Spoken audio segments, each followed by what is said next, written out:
आज जनसंपर्क अभियान से पूर्व भिवानी विजय आवास पर श्रीमती किरण चौधरी के नेतृत्व में विभिन्न पार्टियों को छोड़कर सैकड़ों की संख्या में कार्यकर्ताओं ने थामा कांग्रेस पार्टी का दामन।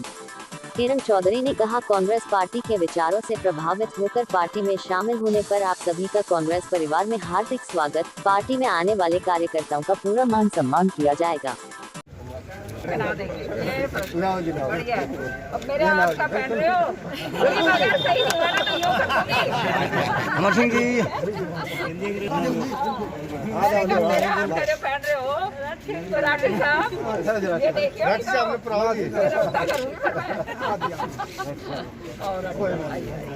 उनको पर्दे के पीछे छुपाने की कोशिश करी जाती है। पानी का मुद्दा आप जानते हो, इतना ज़बरदस्त मुद्दा है भिवानी के लिए ख़ास तौर से। यहाँ पे पानी की राशनिंग हो रही थी और जो नहर जो 16 दिन चला करती थी और 24 दिन बंद रहती थी, वो जो हमारा नहर का पानी इन्होंने जो काटा है कि अब वही नहर हमारी 8 दिन चलती है और 32 दिन बंद रहती है।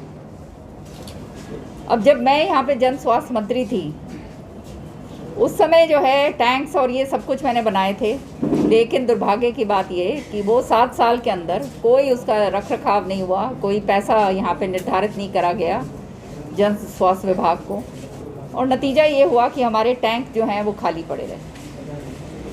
सबसे दुख की बात ये है कि इलाके के जो अपने आप को नुमाइंदे मानते हैं वो इसको आवाज़ नहीं उठाते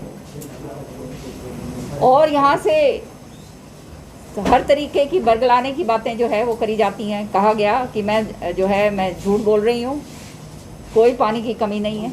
आप सब यहाँ पे साक्षात जानते हैं कि हालात क्या थे। उसके बाद 2 ऐसे बिल लेकर आए जो मैं समझती हूँ आने वाले समय के अंदर आप लोगों को समझ भी नहीं है कि उनके क्या हालात होने जा रहे हैं। एक तो किसान विरोधी बिल लेकर आए हैं, ये 3 काले कानून इन्होंने पहले ही बना रखे हैं। किसान आंदोलित हैं, 8 महीने से ऊपर 9 महीने के करीब हो गए हैं किसान भाइयों को, और जिस बर्बरता के साथ किसान भाइयों के ऊपर करनाल के अंदर लाठीचार्ज करा गया।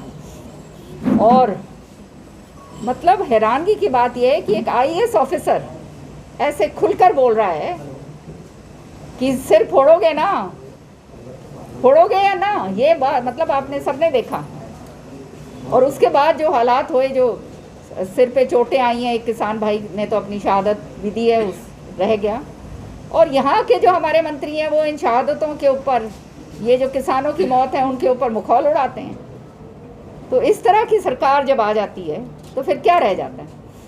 अब चौथा बिल जो है किसानों को बिल्कुल बर्बाद करने वाला बिल, लाठीचार्ज करवाया, उसको जो है उठा के बदल दिया जाता है क्योंकि हम मानव अधिकार में गए। पहले तो ये कहा गया कि अफसरों को अपना काम करना है, पहले तो उसको बदला नहीं।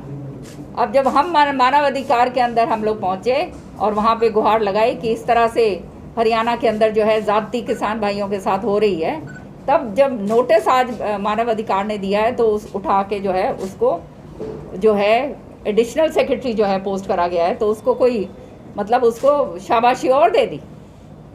तो इस तरह की सरकार जब आ जाती है कि जो पूरी तरह से प्रजातंत्र का गला घोटना चाहती है, तो आप समझ सकते हैं हालात क्या हों। आज बिजली हो, पानी हो, गैस हो, डीजल हो, पेट्रोल हो, क्या महंगाई हो रही है। 25 रुपये और बढ़ा दिए गैस पर। जब अंतर्राष्ट्रीय स्तर पे कच्चा तेल की कीमत गिर रही हैं, लगातार गिर रही हैं, और यहाँ पे आपकी जेब लगातार कट रही है, लगातार काट रहे हैं। अब ये हालात जब हो जाएंगे ना तो कुछ रहा। हमारा जो है 37.5% हमारी बेरोजगारी दर आ गई है, 37.5%। पेपर लीक जो हो रहे हैं वो देख लिया आपने, बच्चे जो हैं किस तरह से प्रताड़ित हो रहे हैं। परचून की दुकानों के अंदर जो है पेपर मिलने लगे हैं। ये सरकार है, कभी ऐसे नहीं हुआ कि परचून की दुकानों के ऊपर जो है पेपर जो हैं वो खरीदे जा सकते हैं। तो बेचारे जो मेहनत कर रहे हैं, जो सुबह शाम हमारे जो बच्चे हैं जो करते हैं, उनका क्या होगा, कहाँ जाएंगे वो। ये बात मैंने विधानसभा में पूरी तरह से उठाई। ये सारी चीज़ें जो हैं आपके सामने हैं। देखो, मैं तो हरियाणवी हूँ और हरियाणा मेरा प्रदेश है, और हरियाणा के अंदर अगर मेरे किसान भाई के साथ या कोई भी भाई के साथ ज़्यादती होएगी तो किरण चौधरी सबसे पहले खड़े होएगी और बोलेगी उसके खिलाफ। और ये इनकी तो आदत है, ध्यान भटका के इधर से उधर, उधर से इधर। ये तो इस चीज़ में एक्सेल करते हैं, इनको तो सिखाया जाता है कि किस तरह से ध्यान भटकाओ।